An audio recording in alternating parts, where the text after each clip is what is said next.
Anganwadi worker है और ये आशा वर्कर है, ये अभी 14 साल से नहीं आया है, ये पहले से ही हैं।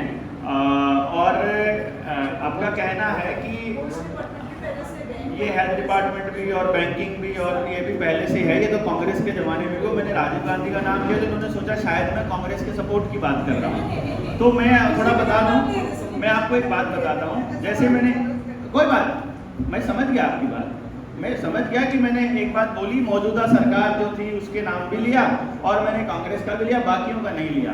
लेकिन मैंने शायद ये यहाँ पे शायद रह गया, लेकिन मैं बता दूँ आपको, PHFI को भारत में लाने वाली सोनिया गांधी थी। PHFI, public health foundation of India, 2006 में सोनिया गांधी ने सबसे पहले शुरू किया और मेरे ख्याल 2006 में आपके यहाँ पर पटनायक ही मुख्यमंत्री थे। सबसे हाईएस्ट फंडिंग PHFI दिया था। हाँ, इसके लिए नवीन पटनायक ने सबसे पहले शुरुआत किया था इसके लिए। और बाद में सारे देशों, और सबसे पहले जो ट्रायल हुआ था वो जब इन वायरसेस का जो ट्रायल होने लगा तो वो छत्तीसगढ़ की आदिवासी लड़कियों पर, केरल के पढ़े लिखे लोगों पर और साउथ अफ्रीका में ये पैरेलल में चला था। चाहे निपा का वायरस हो, चाहे फिर एड्स के ऊपर इनका प्रोग्राम हो, चाहे फ्लू के ऊपर हो, और ये तमाम तरह के जो कार्यक्रम थे ये इस पे चलते रहे। पब्लिक प्राइवेट पार्टनरशिप का काम था PHFI का। उसका काम था बेसिकली सरकारी तंत्र में प्राइवेटाइजेशन को घुसाना। और आशा वर्कर और आंगनबाड़ी वर्कर कभी भी सरकारी कर्मचारी नहीं रहे हैं। अगर आप इनके कागज उठाओगे, अगर आप इनके दस्तावेज उठाओगे तो ये WHO के प्रोग्राम के वो हैं। असल में पैसा सारा वर्ल्ड बैंक से आता है, जो इनके प्रोग्राम के लिए जितना भी आज आंगनबाड़ी वर्कर और आशा वर्कर का जितना पैसा है ये सारा WHO से आता है। और इसमें कोई पॉलिटिकल पार्टी शामिल नहीं है, इसमें सारी की सारी एक उस पे है। They are all in a same bat. मतलब ये एक ही साथ मिलकर काम कर रही है, क्योंकि वर्ल्ड बैंक से ऊपर जाने की औकात किसी भी पॉलिटिकल पार्टी की नहीं है।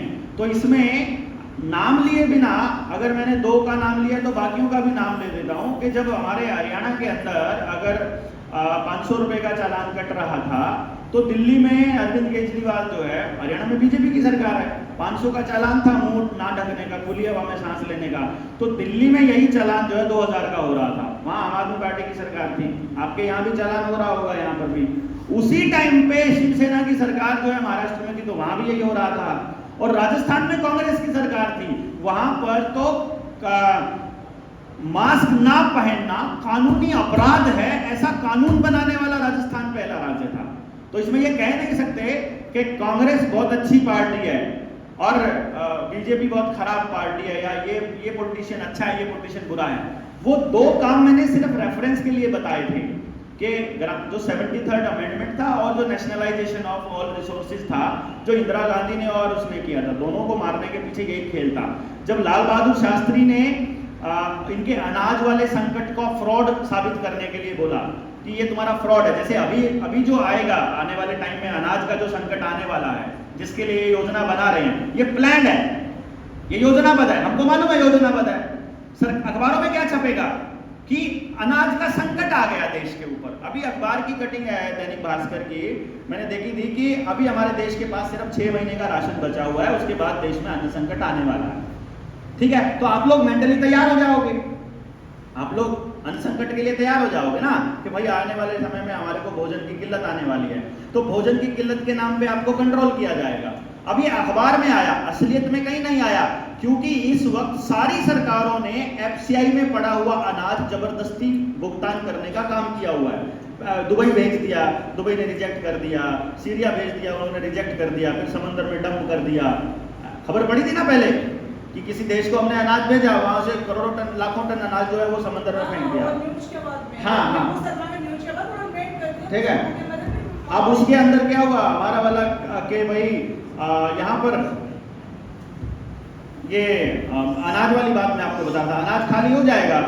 अब मान लो आज से, अभी तो आपको मालूम पड़ गया कि बीमारी कितनी असली थी कितनी नकली थी, इसके नाम पर जो हम लोगों को वैक्सीन जो लगी है वो कितनी लाभदायक थी, या आप लोगों को क्या क्या हो रहा है वो सब कुछ आपको मालूम है ना। अब तो सब पता चल रहा है पूरी दुनिया को। लेकिन आपकी जो संतानें हैं, जो आपका पोता है, यानी आपके बच्चे नहीं, आपके बच्चों को तो थोड़ा थोड़ा गूगल से ही मिल रहा है जानकारी, लेकिन आपके पोते को जानकारी कहां से मिलेगी? अखबारों से। और अखबारों में क्या मिलेगा कि 2020 में 19 में एक ऐसी खतरनाक बीमारी आई थी जिसने लोगों को टच करते ही लग जाती थी और लोग मरे थे, लाखों लोग मरे थे। और उस स्टेट में, मतलब अगर जो पूरे देश के ऊपर देखा जाए तो मोदी जी ने वैक्सीन देकर पूरे भारत को बचाया था, और इधर पटनायक साहब ने वैक्सीन देकर बचाया था, उधर हमारे खट्टर साहब ने वैक्सीन देकर बचाया था, उधर दिल्ली में केजरीवाल, मतलब अखबारों में ये छपा हुआ आएगा ना। तो अगली जनरेशन तो जो जैसे हम लोग पिछली पहले वाली महामारियों के विषय में कैसे जानकारी है हमारे को, अखबारों से ही है ना, पुरानी न्यूज से ही है। तो पुरानी न्यूज में क्या था, कितना सच था, ये तो आप लोग जानते हैं, ये तो आप लोग अब समझ सकते हैं ना, पहले नहीं समझ सकते थे। लेकिन असली खेल क्या है, इसमें सारी पॉलिटिकल पार्टी शामिल हैं, पूरे गेम प्लान में शामिल है। सिर्फ अगर कोई शामिल नहीं है तो देश के लोग नहीं है, आम इंसान नहीं है। पॉलिटिकल पार्टियों के जितने भी कार्यकर्ता है, चाहे वो किसी भी पॉलिटिकल पार्टी का कार्यकर्ता है, उसको वो कुत्ते से ज्यादा कोई अहमियत नहीं देते हैं कि ये फालतू कुत्ता है, इसको बोटी दिखाते रहो, इसको दिखाते रहो, तेरे को कल को कुछ मिलने वाला है, तुझे कल को कुछ मिलने वाला है, तेरे बच्चे को ट्रांसफर, तेरा नौकरी, तेरा कोई पेंशन, तेरा वो हमारे कुछ लोग तो इतने बेचारे भोले होते हैं कि किसी नेता के साथ, पॉलिटिशियन के साथ फोटो खिंचा के ही हो जाते हैं। मतलब it's not your, I am not talking about you, मैं सारी पॉलिटिकल पार्टीज की बात कर रहा हूँ। मुझे नहीं मालूम कि आप किसी पॉलिटिकल पार्टी में तो जो भी कागजों में लिखा जाता है, जैसे इतिहास की जो मैं बात बताता हूँ, इतिहास हमेशा उस दौर का राजा लिखता है, जो भी वहां का राजा है वो लिखता होता है और वो अपने हिसाब से लिखता है। आज अगर मीडिया मेरे हाथ में आ जाएगा तो मैं अपने हिसाब से लिखूंगा, मुझे किसको महिमा मंडित करना है ये मेरा मेरा काम है, ये मैंने लिखने वाले के हाथ में कलम है, वो जिसको महिमा मंडित कर ले, जैसे मर्जी कर ले, उसमें कुछ नहीं फर्क पड़ता। तो हमारा जो टारगेट है, हमारा जो असली मकसद है वो यही है कि मेरा बच्चा केवल तब बचेगा जब आपका बच्चा बचेगा। इसमें कोई पॉलिटिक्स नहीं है, इसमें कोई मेरे ख्याल से कोई मतभेद इसमें नहीं होना चाहिए। और हम लोगों को, मतलब आम इंसान को, हमेशा से, पहले दिन से केवल और केवल झूठ बताया जाता है, झूठ ही समझाया जाता है, झूठ ही पढ़ाया जाता है, क्योंकि हमारे बीच का आदमी हमको पढ़ाने नहीं आता। आपको पढ़ाने कौन आता है? दूसरे गांव का टीचर। आपको नौकरी में कौन है आपका बॉस? दूसरे गांव का बॉस। आपके ऊपर राज करने कौन आ रहा है? डीसी कौन आ रहा है? एसडीएम कौन आ रहा है? दूसरा, जिसका आपसे कोई मतलब नहीं है। आपके साथ गलत हो रहा है, उनको कहते हैं तो 1 मिनट में कहना हम तो अपनी ड्यूटी पूरी कर रहे हैं। सिर्फ इतना ही कहा ना सबने, आपने उनको समझाने की कोशिश की तो हर आदमी ने क्या बोला? हम तो अपनी ड्यूटी पूरी कर रहे हैं। अब मैं आपके आशा वर्कर और आंगनबाड़ी वर्कर की बात बताता हूँ। आंगनबाड़ी वर्कर और आशा वर्कर को जब मैं ये कह रहा हूँ, जब मैंने आपको ये बताया कि 1947 से पहले अंग्रेजों का सूरज नहीं डूबता था, मैं तो वहां ले गया आपको। उससे भी पहले जाना है तो ये षड्यंत्र शुरू होता है 1492 आखिरी पेपल बुल से, जहां पर पुर्तगाल को भेजा गया। हमारे यहाँ पे पुर्तगाली जाकर के इधर वाला एरिया संभालो, ईस्ट वाला, हमारे को ईस्ट बोलते हैं। और जो मान लो अगर किसी को दूसरे कौन थे पुर्तगालियों के साथ में? स्पेन नहीं, वास्को डी गामा तो इधर आया था, कोलंबस अमेरिका गया था ना। डच लोग, डचीज को भेजा गया कि तुम वेस्ट में जाओ और तुम ईस्ट में जाओ, तुम्हारा ये हो गया। पोप ने कहा कि पूरी दुनिया के जो आत्माएं हैं, पूरी दुनिया के जो लोग हैं, उनके ऊपर हमारा अधिकार है, हम ईश्वर के लोग हैं और हम ही इनको बचा सकते हैं, इनकी आत्माओं को हम ही पवित्र कर सकते हैं। इस खेल के अंदर चला। अब इनको पहले देखा करके कि यार इस देश के अंदर तो इतना वैभव है, इतना पैसा है, इतना सोना है, तो मतलब यहाँ पे तो झाड़ू लगाने वाला आदमी मतलब अपनी मर्जी से झाड़ू लगा रहा है, जबरदस्ती नहीं है उसके ऊपर। और उसकी औरतें पैरों के अंदर चांदी पहन रखी है, ऊपर सोना पहना हुआ है। मतलब ये बात पहले से ही तय थी कि देश तो इतना, मुल्क इतना मतलब समृद्ध है। अच्छा, ये देश नहीं था, ये क्षेत्र था, छोटे छोटी रियासत थी, गांव का अपना कल्चर था, गांव का अपना संविधान था, जो लिखित नहीं था, सिर्फ ऑटोमेटिकली अगली जनरेशन पर ऐसे ही पास ऑन होता था। आपके यहाँ जैसे ट्राइबल एरिया में होता है, वही सब कुछ सारे गांव का यही कल्चर था। इस कल्चर को तोड़ने के लिए उन लोगों ने धीरे धीरे उनके अंदर अपने लोग घुसाने शुरू किए। और आप देखेंगे कि गुलामी के दौर में भी शहर ही गुलाम थे, गांव कभी गुलाम नहीं रहे। गांव अपना कल्चर चलाते रहे। गांव को गुलाम करने के लिए देश बनाया इन्होंने। और जो भारत पाकिस्तान का जो बंटवारा था या किसी भी मुस्लिम देश का बंटवारा करना, ये इसी षड्यंत्र का हिस्सा था। क्योंकि इजराइल के इस षड्यंत्र को समझने की जो समझ थी वो केवल मुसलमानों के पास थी, और एक मुसलमान एक ऐसा तबका था जो लड़ते टाइम कट्टर था, जो अपने बच्चों को ये सिखाता था कि खून देखकर तुमने चक्कर नहीं खाना है। हमारे वाला हिंदू क्या है, वो शांति प्रिय आदमी है, वो कहता है दूसरे आदमी को नुकसान नहीं पहुंचाने का है। लेकिन वो क्या कहते हैं कि अगर अपनी आन बान शान पे आ जाए तो तुमको लड़ना है और आदमी को मतलब काटते टाइम सोचना नहीं है। उन्होंने देखा कि यार ये लोग अगर इकट्ठे रह गए हिंदू और मुसलमान तो कभी भी भारत के ऊपर राज करना मुश्किल है।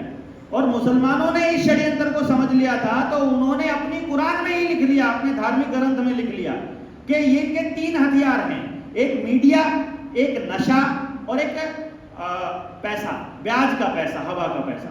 तो उन्होंने ब्याज को हराम कर दिया अपने कुरान में। वहां मुसलमान कोई भी ब्याज का कारोबार नहीं करेगा, ठीक है। सिनेमा नहीं देखेगा, सिनेमा हराम है उनके यहाँ, इसीलिए इनको मोबाइल लाना पड़ा कि उनके घर घर तक सिनेमा पहुंचाना है। सिनेमा ही दिमाग को कंट्रोल करता है, सबसे बड़ा जो स्क्रीन ज्यादा देखता है वो टोटली कंट्रोल्ड आदमी है, समझो।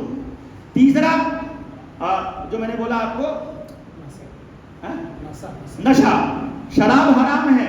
मुसलमान आपको शराब पीता हुआ नजर नहीं आएगा, लेकिन अब गांजा पीने लग जाएगा, इंजेक्शन लगाने लग जाएगा, ठीक है ना। मतलब वो नहीं पी रहा है। कहने का मतलब क्या हुआ, उन लोगों को भी तोड़ना था इनको, और अलग कंट्री बनाना, इसका पर्पज यही है कि मुसलमानों को दूसरी किसी कौम के साथ नहीं रहने देना।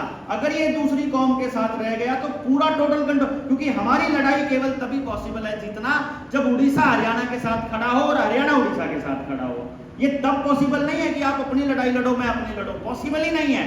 तो इनको ये मालूम था, इसीलिए कल्चर अगर अलग है तो उसको ये बुरा कहते हैं। कल्चर अलग है, अलग होना बुरा कैसे है। अब हमारे यहाँ पर ये कुर्ता पजामा पहनते हैं, आपके यहाँ पर जो लोग हैं लुंगी पहनते हैं, मान लो खुला पहनते हैं, तो हमारे वहाँ का तो आ जाते हैं लुंगी पहन के, अगर हम लोग ऐसे बोलने लग जाएंगे तो हमारे बीच मतभेद बढ़ेगा। तो आप जैसे हो, आपकी जो मान्यताएं हैं वो आप उनको पूरी तरह से स्वीकार करो, हम आपका पूरा सम्मान करते हैं। ये कल्चर था हमारा। तुम जो मानते हो, जिस भगवान को मानते हो, जैसे जीना चाहते हो, कोई दिक्कत नहीं है। हम तुम पर अपना जीने का स्टाइल नहीं थोपेंगे, ये हमारा इंडियन कल्चर था। और इस कल्चर को इन्होंने खराब किया। इसीलिए इन लोगों ने कि तुम क्या पहनोगे क्या नहीं पहनोगे, कौन सा रंग किसका, कौन सा रंग किसका, ये सब ड्रामा प्रोपेगेंडा सब वहीं से चल रहा है। यहाँ की कोई पॉलिटिकल पार्टी कोई एजेंडा नहीं चला रही है, ये आप समझ लीजिए। यहाँ का कोई नेता हमारा नहीं है, नरेंद्र मोदी हमारा नहीं है, राहुल गांधी हमारा नहीं है, पटनायक हमारा नहीं है, ममता हमारी नहीं है, केजरीवाल हमारा नहीं है, और जो रह गया कोई नहीं है, सब के सब। क्योंकि एक आदमी को मैनेज करना आसान है भाई। अभी बिल गेट्स जिससे मिलकर गया है सब उसके गुलाम है। बिल गेट्स जिससे उसकी मर्जी है वो जहां आता है। रानी, जिस वक्त रानी मरी, एलिजाबेथ जब मरी, इंग्लैंड की रानी, तो हमारा झंडा झुकाया गया भैया। वो जबरदस्ती आई थी जब इंडिया के अंदर, तो उसको वही सलामी मिली जो हमारे राष्ट्रपति को मिलती है। तो हम लोग मानसिक रूप से भी गुलाम हुए हैं। हम लोग हमारे आईपीसी के अंदर लिखा हुआ है, आईपीसी की सेक्शन 147 कहता है, संविधान के अंदर लिखा हुआ है, वो ये कहता है भाई साहब कि अगर हमारे देश के अंदर अगर हमारे किसी कानून की इंटरप्रिटेशन में कुछ गड़बड़ हो जाए, सुप्रीम कोर्ट इंटरप्रेट ना कर पाए, तो पार्लियामेंट, ब्रिटिश पार्लियामेंट के हिसाब से फैसला होगा। यानी कि जो गवर्नमेंट ऑफ इंडिया एक्ट था, जो गवर्नमेंट ऑफ इंडिया एक्ट 1934 था, उसी को इन्होंने संविधान बनाया और बंदूक रखी हमारे आदमियों के ऊपर कि हमारे आदमियों ने बनाया। मतलब उनका यही सेम संविधान न्यूजीलैंड के पास है, सेम संविधान जो कॉमनवेल्थ कंट्रीज है, जहां जहां अंग्रेजों का शासन रहा, हर देश के पास यही संविधान है। यही आईपीसी 180, ये जो 1860 वाला कानून आईपीसी, सेम डिट्टो सेम तरीके से चल रहा है। और सारी दुनिया में पूरा गेम प्लान एक जैसे बनाया जा रहा है। और उसमें जो ये कार्यक्रम था, असल में WHO के कार्यक्रम के तहत आशा वर्कर्स को और आंगनबाड़ी वर्कर्स को लाया गया था, और इसको लाने वाली कांग्रेस की थी। ये मैं आपको पहले बता दूं, बीजेपी का रोल है सिर्फ उसको स्पीड करना। कांग्रेस बड़ा गेम खेलती थी। कांग्रेस क्या करती थी, सड़कें नहीं बनाती थी, क्योंकि उसको मालूम है सड़कें बन गई जिस दिन पोर्ट तक जाने के लिए, उस दिन सारे संसाधन पोर्ट तक पहुंचेंगे। वो लटका के रखती थी, मालूम था उनको। लेकिन उनकी वो लोग, मतलब मैं ये नहीं कहता हूं कि वो भले मानस थे, प्रोपेगेंडा उन्हीं का चला रहे थे, लेकिन स्लो प्रोसेस थी। इसने तो आकर के मतलब गुंडागर्दी की हद ही कर दी, देश तोड़ने की भी हद, सामान बेचने की भी हद, संस्थान बेचने की भी हद, आदमियों को मारने की भी हद, अपने जितने कैग है, सीबीआई है, सीआईडी है, इन सबका दुरुपयोग करने की हद, पॉलिटिकल नेक्सस खराब करने की, चारित्रिक हनन करने की हद, सब कुछ इसने हद कर दी। इन्होंने तो सत्यानाश ही कर दिया।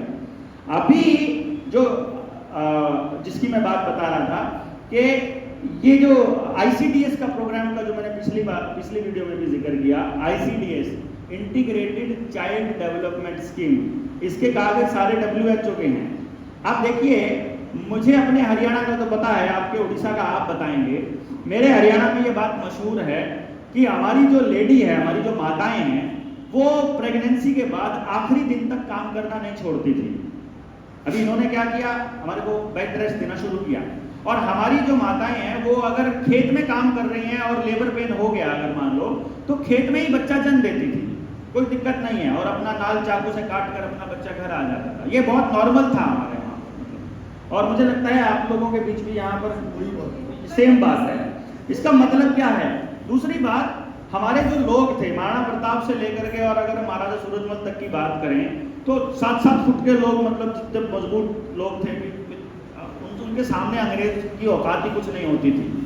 ठीक है, अब हमारे वो लोग जो कभी बीमार ही नहीं पड़ते थे, हर छोटी मोटी बीमारी का इलाज हमारी माँ के पास, हमारी दादी के पास, हमारे किचन में होता था, है ना।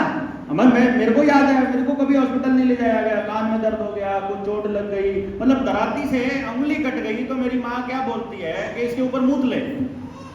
उसको मालूम था कि अपना मूत्र जो है वो एंटीबायोटिक का काम करता है, एंटीसेप्टिक का काम करता है। मतलब ये हमारे पुरखों को ये मालूम था कि पूरा का पूरा किस बीमारी का, कौन से मौसम में हमको क्या खाना है। अभी देखिए आप, बारिश हो जाए, बारिश होते ही घर में सबसे पहला क्या बात आता है? पकौड़े बना लो, है कि नहीं? ऑटोमेटिक है, मतलब कुछ करने की जरूरत नहीं है। क्यों? क्योंकि हमारे पुरखों को मालूम था कि जो बरसात का मौसम होता है उसके अंदर तेल खाना चाहिए, तेल बनना चाहिए, तेल के ही सारे कार्यक्रम होने चाहिए। तो गुलगुले भी बनते थे, सुहालियां भी बनती थी, उसमें पूड़े भी बनते थे, तेल का ही बनता था, सब कुछ तेल का बनता था। आप जो भी बनाओगे तेल का बनाओगे, बेशक आपका संस्कृति कुछ और कहती है, नाम कुछ और होगा। हमारे वहाँ रसमलाई होती है, आपके यहाँ वो रस क्या बोलते हैं उसको? रसगुल्ला। रसगुल्ला तो हमारे वहाँ भी होता है। कल आई थी वो, है कल क्या था वो?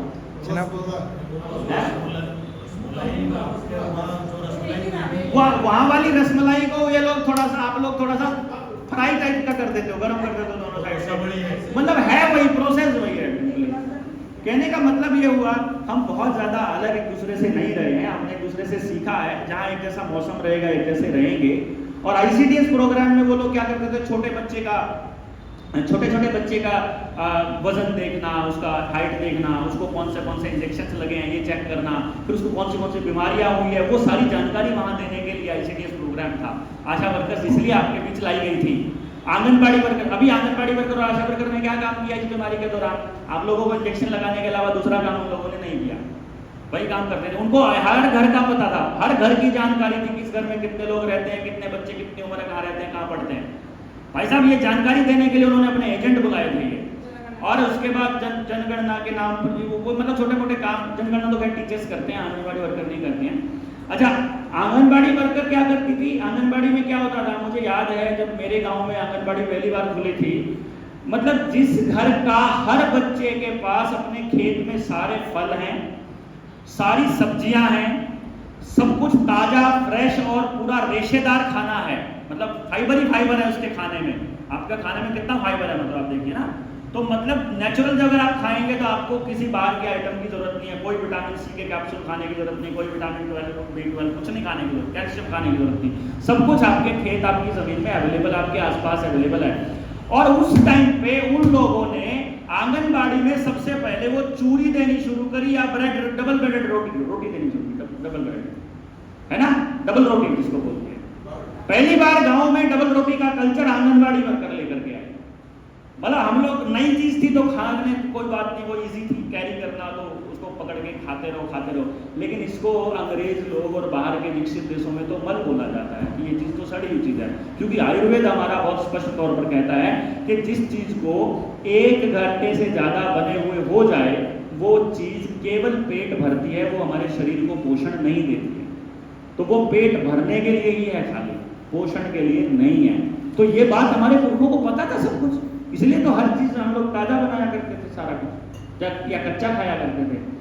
तो मैं तो इतना ही कहूँगा दोस्तों, इन षड्यंत्रों को समझ करके अपने एक एक बिंदु पर जब आप चर्चा करने लगोगे और उसके रिसर्च में जाओगे तो आपको पता चलेगा कि आपकी शिक्षण व्यवस्था को खराब करना, आपके हेल्थ को खराब करना, आपके भाईचारे को खराब करना, आपके पॉलिटिकल सिस्टम को, आपकी नैतिकता को और आपके पूरी की पूरी व्यवस्था को ही खराब करना इन लोगों का टारगेट था, ताकि व्यवस्था को खराब करके हम खुद ही कहीं, अभी जैसे आप खुद ही कह दोगे कि बैंक तो प्राइवेटाइज होने चाहिए, बैंक प्राइवेट हो जाएंगे। अभी तो आप जाकर के बैंक में या किसी सरकारी संस्था में जाके बोल सकते हो, सुनो हमारे पैसे से बना हुआ है, हमारा है, हम मालिक हैं, चुपचाप काम करके दे, अभी तो बोल सकते हो ना, है कि नहीं? और जब प्राइवेट हो जाएगा तो वहां क्या लिख देगा, this is a private property, you are not allowed, ये स्कैनर है तो ये वाला चीज अगर तुमने लगा रखी है तो एंटर कर सकते हो, नहीं तो बिल्कुल प्राइवेट प्रॉपर्टी है भाई। प्राइवेट प्रॉपर्टी में dogs and Indians are not allowed, क्यों? कभी भी कह देंगे कि ये सड़क प्राइवेट है, इसका टोल टैक्स कंपनी भुगत रही है, कंपनी ले रही है, ये जोड़ जो है, ये तालाब जो है ये प्राइवेट है, प्राइवेट कंपनी के पास है, यहाँ पे सिर्फ यहाँ पे इंडियंस के डंगरों को पानी नहीं पिलाएगा, पिलाएंगे तो टैक्स देना पड़ेगा।